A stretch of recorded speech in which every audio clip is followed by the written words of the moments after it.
Welcome to the Human 5.0 Project, the podcast where we cut straight to the breakthroughs that matter, the show where science meets self-optimization. I'm your host, Ultimate Biohacker 10X, and here we break down the real research, real data, and real dosing behind modern biohacking, from compounds and peptides to techniques, devices, lifestyle strategies, and performance protocols. Most people jump in and jump out before they get the gold, so we're keeping it tight and delivering the essential insights you need without the fluff. If you've taken the time to hit play, we'll make sure you walk away with valuable knowledge that can transform your approach to longevity, health optimization, and beyond. This is for educational purposes only and is not medical advice. Blood work interpretation should always be done with a qualified healthcare provider. Lab ranges, optimal values, and protocols discussed here are general information, and individual results will vary. Never self-diagnose or adjust medications based on this content. Always consult your physician. Okay, so let's dive into optimizing your labs. The human machine runs on data, not guesses, not feelings. Not what your doctor says to make you feel better. Data. Today, we're taking the world's most powerful feedback loop, blood work, and we're 10xing it. Welcome to the Human 5.0 Project, and I am your host, Ultimate Biohacker 10x. Quick question before we start. When's the last time you fully looked at your blood work? Not the doctor said I'm fine. I mean, actually pulled up the PDF, looked at the numbers, and understood what they meant.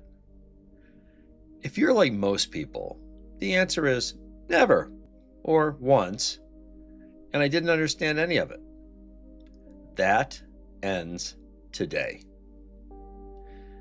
This is Bloodwork for Dummies, the only lab tests that you actually need. This is the full deep dive version that you asked for. In the next 35 minutes, I am going to show you why most standard blood work is practically useless.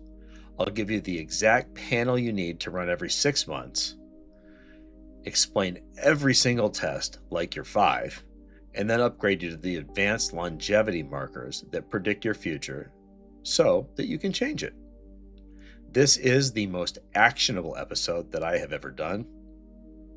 So let's get into it. Here's the first mental model that I want you to have. Your body's a system and blood work is the dashboard. It's the check engine light, the fuel gauge, and the RPM guide all in one panel. Now, most people never look at the dashboard until something's already broken. And we're going to do the opposite. We're checking it proactively and making adjustments before anything breaks. But here's the kicker. Most of the dashboards people get are designed for a broken system. Imagine your car's oil pressure light just doesn't come on until the engine's about to seize. That's how traditional medicine often uses blood work. The lab says your number is normal because you're somewhere in the middle of a population that includes a lot of unhealthy people. The normal range on your lab report is simply an average of the sick population. Reference range tells you what's common. Optimal range tells you what's associated with a long and healthy life. That distinction is the whole game. So, what are the 6 golden rules of blood work? Reference range versus optimal range. That's the first one. Always compare your results to the optimal ranges I'm giving you today, not the generic ones printed on your report. Second, trends beat snapshots. One test is a photo. A series of tests over time is a movie. The movie tells the real story. Next, clusters over isolates. Your body doesn't work one hormone at a time. A high ApoB plus high, highly selective C-reactive protein is a much bigger deal than any one alone. So read your markers as a story, not as isolated trivia. Now, context is everything. Were you sick? Were you stressed? Did you just finish a marathon? All of this can distort your numbers. So if something looks off, retest in a few weeks before you panic. Timing matters. Don't test after a weekend of drinking, a vacation, a marathon, or a bout of terrible sleep. Your results will be distorted. Test when you're in a stable state and you'll get an accurate baseline. And the red flag rule. If I saw an ApoB over 100, an A1C over 5.8, or a highly selective CRP over 3, I'd stop worrying about biohacking gadgets and I'd fix these first, because these are the foundation. Okay, philosophy done. Let's get to the actual tests. The foundation panel. This is your must-have testing. This is the panel that I think everyone, and I mean everybody, should be running every 6 to 12 months. These are the tests that give you the highest signal for the lowest cost. If you only do one panel a year, do this one. First, the basics, and don't skip these. Complete blood count, CBC. This is your baseline snapshot of your blood cells. It tells us about your red blood cells, your oxygen transport, your white blood cells, which would be your immune system, and your platelets for clotting. It's a cheap, quick check for anemia, infection, and immune stress. Right beside it is the comprehensive metabolic panel, or the CMP. And this is your organ function panel. It checks your kidney function with creatinine and BUN, your liver health with AST and ALT, and key electrolytes like sodium and potassium. Your liver and kidneys are your body's filtration system. You need to know if they're working well, especially if you're supplementing or you're on any protocols. Okay, so next would be the metabolic health cluster, or the engine room. This would be your fasting insulin, probably the most important test on this list. Think of insulin as a key that unlocks your cells to let sugar in. If your cells have gotten resistance, meaning they don't really respond to the key as easily anymore, your pancreas has to pump out more and more insulin to get the same job done. High fasting insulin is the earliest, sneakiest sign of trouble, years before your blood sugar goes bad. Optimal range, less than 5 microunits per milliliters, and many experts want it in the 2 to 5 range. Red flag, over 10. How do you improve it? That's pretty simple. Reduced refined carbohydrates and sugar. Exercise, engage in intermittent fasting, and lower your body fat. Simple. And why does this matter for longevity? Well, because chronic elevated insulin is tied to accelerated aging, fat storage, and cardiovascular risk. It is one of the easiest and earliest dominoes to fall. Next, hemoglobin A1C. This is your 90-day report card. Red blood cells are like little delivery trucks floating around for about 3 months. That's their life expectancy. If there's a lot of sugar around, it sticks to them, like sugar crystallizing on the side of a glass. Hemoglobin A1C measures the percentage of sticky trucks. Optimal range, 4.8 to 5.3. Red flag, over 5.8. Some say over 6. How do we improve it? Same as insulin. Diet, exercise, manage your stress, because that raises your blood sugar. Why does it matter? This is your long game blood sugar average. It's a key marker for metabolic health and aging. So as your red cells turn over and your body optimizes, your A1C should go down because there's less sticky sugar. Pretty simple. Okay, fasting glucose. This is the sugar that floats around in your blood right now. But on a test, it should be after an 8+ hour fast. Optimal range, 70 to 90 milligrams per deciliter. Red flag, yep, you guessed it, over 100. Okay, Next is the cardiovascular risk cluster, the number one killer. This group of lab tests is important. ApoB. This is the single most important cardiovascular risk marker in 2026. Forget LDL for a second. Imagine cholesterol is a fleet of Amazon delivery trucks. LDL cholesterol tells you how much cargo is inside. ApoB tells you how many trucks are driving around. It's the number of trucks that determines how often one crashes into your artery wall. Optimal range, less than 80 milligrams per deciliter, and ideally less than 70. Red flag, over 100. How do you improve it? Dietary changes. You reduce your saturated fats, you increase your fiber, exercise, and for some, statins or other lipid-lowering medications or agents. And this is a cornerstone of longevity medicine. Next up in this category, highly selective C-reactive protein, or HSCRP. This is your whole body smoke detector for inflammation. Your liver makes CRP whenever there's inflammation anywhere in the body. It doesn't tell you where the fire is, just something smoldering. Optimal range, less than 0.7 milligrams per liter. Red flag, over 3. How do you improve it?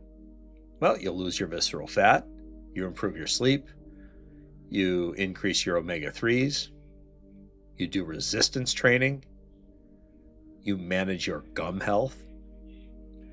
Chronic inflammation is a core driver of aging.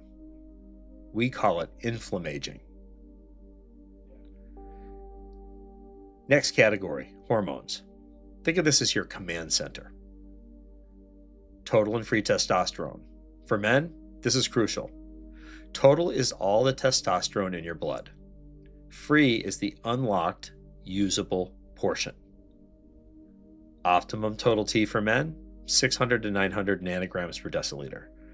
Free T should be in the upper quartile of the range. Estradiol, or E2, well, this just isn't a female hormone. Men need it for brain, bone, and joint health. It's a Goldilocks hormone. Too low and you feel dead inside, too high and you get emotional. The optimal range is personal and really depends on your total T. People in my realm want to optimize it and keep it in the 900 to 1200 range, and there's some reasoning behind that we're not going to get into today. Next up, sex hormone binding globulin, SHBG. This is the storage locker that locks up your testosterone. High SHBG means more of your T is locked away, lowering your free testosterone. This is why we need both numbers. How do we improve it? Meaning a low sex hormone binding globulin. Improve your metabolic health, improve your thyroid function. High SHBG is harder to move, but it can move. Morning cortisol, next up. So cortisol is your primary stress hormone, and I'm sure you've heard of it many times. It should be the highest first thing in the morning when you wake up. A morning test will tell you if that wake-up signal is working. How do you improve it? Stress management, adaptogenic herbs, and fixing your sleep cycle. Next bucket of lab tests. We'll call this the key nutrients in inflammation panel. First up, vitamin D, or 25-OH as it's abbreviated. This isn't a vitamin. It's a master hormone that regulates hundreds of genes for immune function, mood, and bone health. Optimal range, 60 to 80 nanograms per milliliter. How do you improve it? Sunlight, supplements like D3, and body fat. Yes, obesity does lower levels. The omega-3 index, well, this measures the percentage of EPA and DHA in your red blood cell membranes. It tells you how flexible and how anti-inflammatory your cells are. Optimal range, greater than 8%. How do we improve it? Eat fatty fish, take high-quality fish oil supplements. That's pretty much it. Homocysteine. This is an amino acid byproduct, and it builds up when your methylation cycle is not efficient, often due to low B12, B6, or folate. Optimal range should be less than 7 to 8 micromoles per liter. How do we improve it? We need to ensure adequate intake and metabolism of B vitamins. Okay, so there are the basics. Now, let's pivot to the Advanced Longevity Deep Dive panel. Once your foundation numbers are dialed in, it's time to upgrade.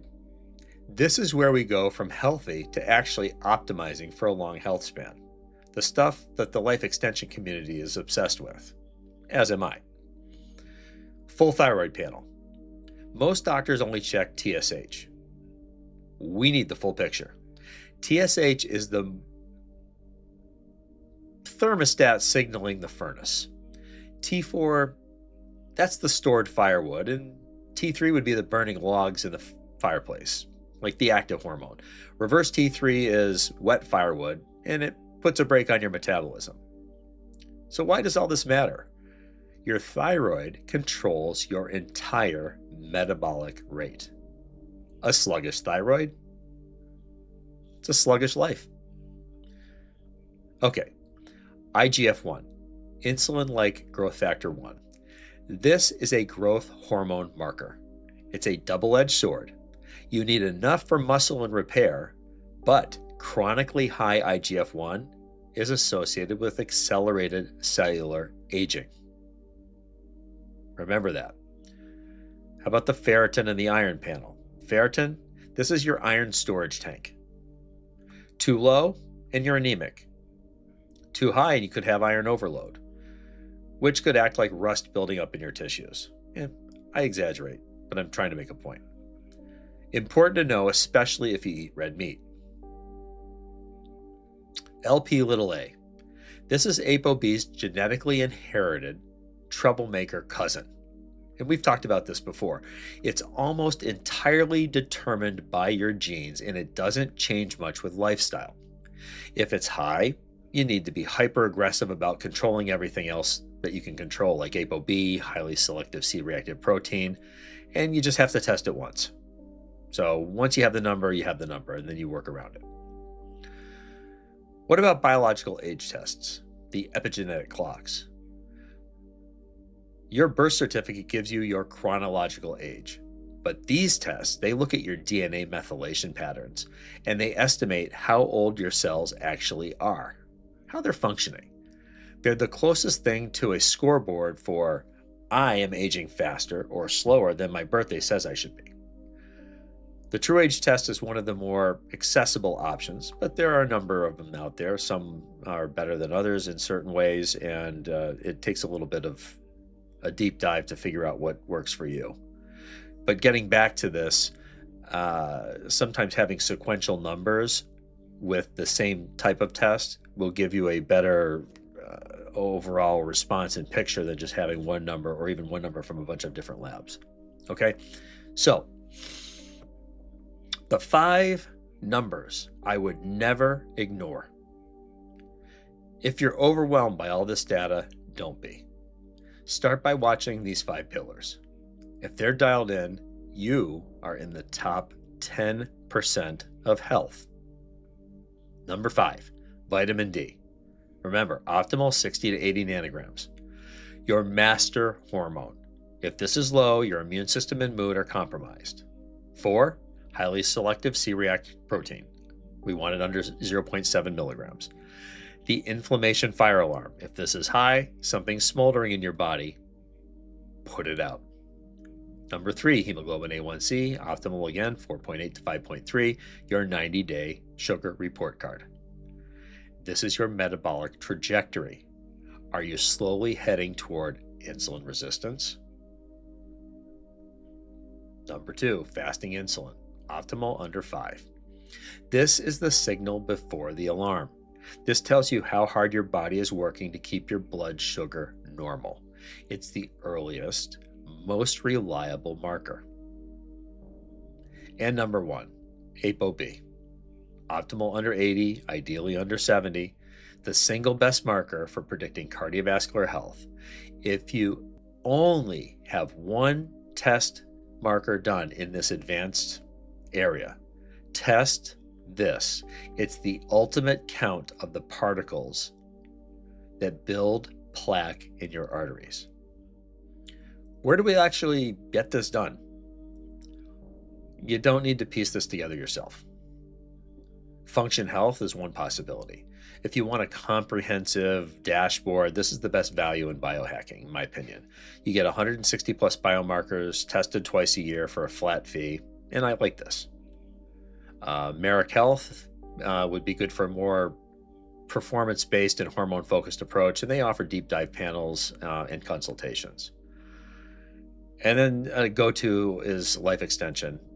They're long-standing, they're a trusted source for affordable individual panels that you can order direct to consumer and have done at a local lab. And I can drop links to these panels in the description. Okay, so here's the big picture takeaway. Bloodwork is the ultimate feedback loop in biohacking. It's the closest thing we have to real-time readout on how fast or slow you're actually aging. Every marker we covered today, insulin, ApoB, highly selective C-reactive protein, your hormones, your biological age score, these just aren't numbers. They're the earliest signals of the exact processes that determine how many healthy years you get and how many of those years you spend feeling like yourself versus managing a diagnosis. Most people wait for a symptom before they ever look at this data.